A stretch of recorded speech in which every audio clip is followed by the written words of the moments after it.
Imagine the icy sensation down your spine when you realize that the manufacturer of the car sitting in your garage is quietly going bankrupt, and absolutely no one, not the brand, nor the smiling dealership that sold you the vehicle, had the decency to warn you. We are talking about a scenario where sales are evaporating, dealer networks struggle to keep the lights on, the model catalog is being decimated, and owners, like you, end up held hostage by machines whose depreciation is vertiginous. Today, we will dissect 6 automakers that are walking a tightrope, dangerously flirting with total collapse. Whether because of scandals that permanently stained reputations, corporate decisions that border on insanity, or simply because they are being crushed by ruthless rivals. And the most disturbing detail of this story: the brand that occupies the first place on this list continues selling very well, operating under a facade of normality while going through a deep crisis behind the scenes. Pay very close attention, because the information I am about to expose is exactly the kind of secret the automotive market tries to keep under lock and key. Let's get straight to the point. We begin our investigation with a promise from South Korea, a luxury division that had the ambition to dethrone BMW and Mercedes-Benz, but that ended up becoming a case study of what not to do. Occupying the 6th position, we have Genesis. This subsidiary of the Hyundai Group was born with a clear mission: go head-to-head with the titans of the premium market. The proposal was seductive: deliver the same level of German opulence, striking design, cutting-edge technology, and sophisticated interiors, but charging significantly less. In theory, it was the formula for success: accessible luxury.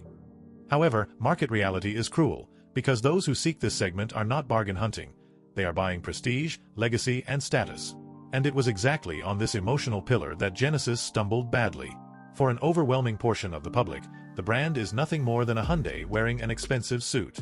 Although sales numbers may deceive at first glance, with nearly 75,000 units registered in the United States last year, this volume is statistically irrelevant when placed side by side with BMW's 371,000 units, Lexus's 346,000, or Mercedes's 324,000. Changing a logo or drawing a more aggressive front grille is not enough to buy the soul of a luxury brand. Genesis continues to suffer from a chronic crisis of identity and recognition, 2 vital assets to survive in this ecosystem. In addition, the ownership experience fell far short of what was promised. The high-income customer demands VIP treatment, but, in practice, many of these high-value cars were sold on the same lots that sell Hyundai economy cars, completely diluting exclusivity. To make matters worse, mechanical reliability began to crumble. In 2022, we saw massive recalls due to fuel pump failures that caused the engine to shut off suddenly while driving, a safety nightmare. Its electric vehicles, such as the G80 and the GV60, also suffered recalls for total loss of power. This type of technical failure is the poison that kills consumer trust. Added to that, import tariffs made models that depend on foreign parts more expensive, sabotaging the only advantage they had: price. The bet on the electric future is also collapsing. The new GV60 is already losing traction in the market. The electric version of the G80 was cut from the production line, and strong rumors indicate that the G70 and the electric GV70 may be discontinued soon. If the trajectory continues on this downward slope, Genesis risks becoming a footnote in automotive history, leaving its owners with market lemons, impossible to resell. If you are considering putting one in your garage, I suggest recalculating that route immediately. Now, if you think the previous situation is dramatic, the next case is a brutal example of how a single poorly executed rebranding can incinerate decades of prestige in one night. Those who thought of Jaguar are correct: our 5th place. There was an era when owning a Jaguar transcended the act of having a car. It was the acquisition of a passport to automotive aristocracy. The Leaping Cat was the modern gentleman's coat of arms, synonymous with impeccable British design, elegant sedans, and sports cars with visceral roars. Today, unfortunately, Jaguar is a pale and malnourished shadow of its past glory, and saying that is still a euphemism. The current lineup was decimated. The F-Pace SUV is practically the only survivor, while models like XE, XF, F-Type, I-Pace, and E-Pace were summarily eliminated in 2024 in crucial markets, including the US. The company bet all its chips on a radical transition to 100% electric luxury, creating a frightening product vacuum. The new electric models are only expected to show up in 2026, leaving dealerships in a sales desert, with nothing relevant to offer customers now. Sales have been in free fall for years, reaching statistically irrelevant levels. And to seal the disaster, the recent brand redesign was catastrophic. The iconic leaping Jaguar logo was replaced by a visual identity that critics and the public classified as generic corporate trash. An advertising campaign for this relaunch managed the feat of alienating the loyal fan base and destroying the brand image instantly. The negative backlash was so violent that the CEO resigned months later. Dealerships are closing their doors, and the JLR, Jaguar Land Rover, operation today survives almost exclusively thanks to the strength of Land Rover. Historically, Jaguar was never a benchmark for reliability, but now the situation is critical. The RepairPal index gives the brand a mediocre score of 2.5 out of 5 stars, dropping it to 29th place among 32 manufacturers. With customer trust in shambles, resale value has plummeted. Unless future EVs perform a miracle, Jaguar is walking toward extinction. It did not die for being old, it died because it betrayed its own essence. If you plan to buy one, new or used, stop now. But if you think this collapse is exclusive to luxury brands, wait until you see the next one. In the 2000s, this brand was a Japanese cultural icon. Occupying 4th place, we have a manufacturer that once dominated world rallies and the street imagination, gifting us legends like the Lancer Evolution and the rugged Montero/Pajero. I am talking about Mitsubishi, a name that was once synonymous with accessible performance, off-road capability, and bulletproof reliability. Today, that same brand fights not to disappear from the map. To give you an idea of the fall, in 2002, Mitsubishi sold nearly 345,000 cars in the US. 2 decades later, that number shrank to a meager 86,000 units. It is a frightening volume collapse. And the year 2025 threw the final shovel of dirt. New trade tariffs froze deliveries, leaving thousands of cars stuck at ports and forcing the brand to raise prices, a shot in the foot for those who depend on budget-conscious buyers. Mitsubishi's current lineup is unrecognizable, reduced to an anemic list of generic SUVs and crossovers. Its products are technologically outdated and the competition outperforms them in absolutely every metric. And although the reputation of a Japanese war tank persists in the popular imagination, the reality of ownership is very different. Owners report chronic CVT transmission failures, suspension issues, engines that die, and electrical breakdowns. But if you think the problems stop at mechanics, know that the hole is deeper. Mitsubishi's corporate credibility has been bleeding for years. In the early 2000s, they were caught covering up serious mechanical defects, a scandal that destroyed public trust. In 2016, history repeated itself. They falsified fuel consumption data for more than 625,000 vehicles. The result was brutal. Executive resignations, police raids at headquarters, lawsuits, and market value cut in half. The crisis was so severe that Nissan had to intervene and buy a controlling stake just to keep Mitsubishi breathing on life support. Today, it is a zombie brand, without identity and without vision. The badge still carries a legacy, but the current cars do not honor that history, resulting in accelerated depreciation. Buying a Mitsubishi today requires extreme caution. The next on the list has already been nicknamed luxury for those who like to drive. And no, it is not BMW. 3rd place belongs to Infiniti. There was a time when Infiniti seemed to be the next big success story from Japan, Nissan's sharp answer to Lexus. Its cars attracted those who wanted German driving dynamics with Japanese durability. Its V6 and V8 engines were works of engineering art, powerful and durable. Cars like the G35, the FX series, and the QX80 defined an era. Infiniti had attitude, an unmistakable sound identity, and a legion of fans. Today, however, it is a brand living on borrowed time. In 2017, they moved 153,000 units in the United States. We arrived at 2024 and that number collapsed to just 58,000, and the fall continues year after year. The situation became so unsustainable that the brand was forced to close exclusive showrooms, retreating inside Nissan dealerships in a humiliating consolidation plan. Models are disappearing. Production of the QX50 and QX55 ended in 2025, and the Q50, the last surviving sedan, has already been eliminated. What remains is a skeletal lineup of 2 SUVs, the QX60 and the QX80. The decline began when Infiniti tried to reinvent itself instead of improving what already worked, abandoning its performance roots to build generic luxury crossovers. Despite the general reputation for reliability, its modern vehicles pile up problems. The infamous CVT transmission haunted older models, and tens of thousands of cars suffered recalls for engine failures, loss of power, airbag defects, and faulty brake calipers. All of this crushed buyer confidence and, consequently, resale value.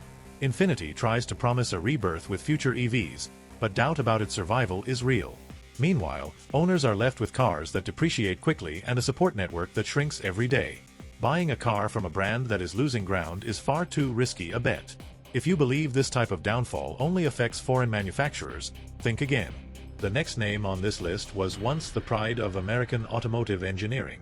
In 2nd place, we have Chrysler, a brand that, for decades, was the standard choice of millions of families.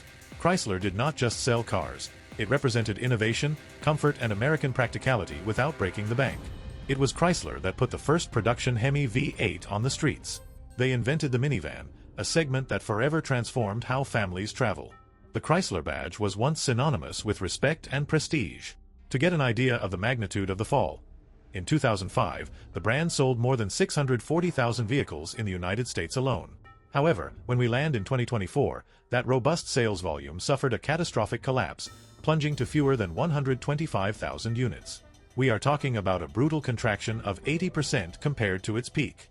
And projections for 2025 draw an even darker scenario, indicating that the brand should hit a historic bottom.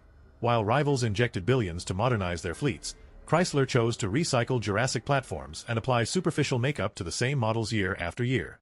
The Chrysler 300, the last bastion of the brand's classic identity, had its production ended in 2023, definitively closing the chapter of big American sedans. What remains at dealerships is bleak. The Voyager survives only as a shadow, focused almost entirely on rental fleets, although it has attempted a timid return to retail recently. The Pacifica, which theoretically would be the only real option for the average consumer and the company's lifeline, is being swallowed alive by the competition. Heavyweight rivals like the Honda Odyssey, Kia Carnival, and Toyota Sienna offer superior technology, proven mechanical reliability, and, crucially, far lower depreciation. It is no shock to anyone that Pacifica sales shrank another 11% in 2024. The mass closure of dealerships only accelerated this death spiral. The Great Redemption Bet, the electric airflow concept, which was supposed to catapult Chrysler into the future, was cancelled by Stellantis in the middle of development. The reason? The project was already too expensive and technologically obsolete before it ever saw the light of day. Today, Chrysler is not just a brand in crisis, it is a brand without a compass. And this is not internet alarmism. Stellantis' own former CEO, Carlos Tavares, issued a blunt warning last year. Group brands that do not turn a profit will be eliminated by 2026. All signs point to Chrysler as first in line for slaughter. Who pays the highest price in the end is the owner, who becomes married to a vehicle whose market value turns to dust, in addition to facing part scarcity and a service network that vanishes from the map. Buying a Chrysler today is taking on the real risk of having an orphan car in the garage, abandoned by its own manufacturer. If you thought Chrysler's situation was desperate, get ready. The next case proves that there is no too big to fail in the automotive industry. Occupying the first place on our list, we have Nissan. This revelation may catch many by surprise, and rightly so, since the brand still has a massive visual presence on the streets. For decades, Nissan was a global powerhouse, synonymous with cutting-edge engineering, bold innovation, and accessible performance. Its cars, like the legendary GTR, the robust Armada, the ubiquitous Altima, and the valiant Frontier, defined generations and dominated continents. The Nissan badge commanded immediate respect. However, behind this facade of normality, the giant is on bended knees, dangerously close to total collapse. In 2024, the brand moved more than 865,000 vehicles in the United States, a number that, superficially, looks healthy. But do not be fooled. Inside, the corporate structure is on fire. The Maxima, which was once the pride of the sedan lineup, was executed in 2023 due to lack of public interest. The Altima follows the same gloomy path toward oblivion. On the global stage, the whole is measured in billions. Nissan reported losses around $4.5 billion, with its operating profits evaporating by 90% in the span of just 1 year. Worldwide sales volume shrank from 5.8 million units in 2017 to just 3.3 million in 2024. To try to stop this hemorrhage, the automaker had to take draconian measures. It laid off nearly 20,000 employees, drastically cut production, and closed several factories around the world. Recently, strategic confusion became evident when they canceled the development of 2 electric vehicle projects vital to the American market and slowed the momentum of the Ariya model, leaving the brand practically without a future in the electric segment. A company that was once a pioneer in innovation now sails without direction. Nissan's fall was not a sudden accident. It was a slow and painful erosion. The cracks began in 2018, with the cinematic arrest of CEO Carlos Ghosn, accused of diverting millions and using company assets for personal benefit. That scandal decapitated leadership and eroded the trust of partners and investors. To make matters worse, multiple emissions and fuel economy scandals destroyed the brand's reputation for honesty. In an act of desperation in 2024, Nissan attempted a merger with rival Honda, but negotiations failed when Honda demanded total control, perceiving the partner's internal mess. Since then, Nissan has been frantically searching for any alliance that keeps it alive, but so far, no one has signed the check. Internal sources indicate that the company's cash reserves have runway for only another 12 to 14 months before needing a massive financial bailout. Although we all root for a turnaround, reality is cruel. Putting your money into a new Nissan right now is an extremely high-risk long-term bet. Remember, when an automaker fights for survival, the first to feel the impact on quality, support and resale value are always the car owners. Before closing a deal on any model from these brands we mentioned, take a step back. Research deeply, analyze the company's health and think about the scenario 5 years from now. After all, the car you choose should be a transportation solution, not a financial anchor that sinks your wealth. Now I want to know your opinion. Which of these brands on the list surprised you the most? Do you have any horror or success story with any of them? Leave your account in the comments. I want to read every one. Do not forget to leave a like if this video opened your eyes and subscribe for more automotive investigations. See you in the next video.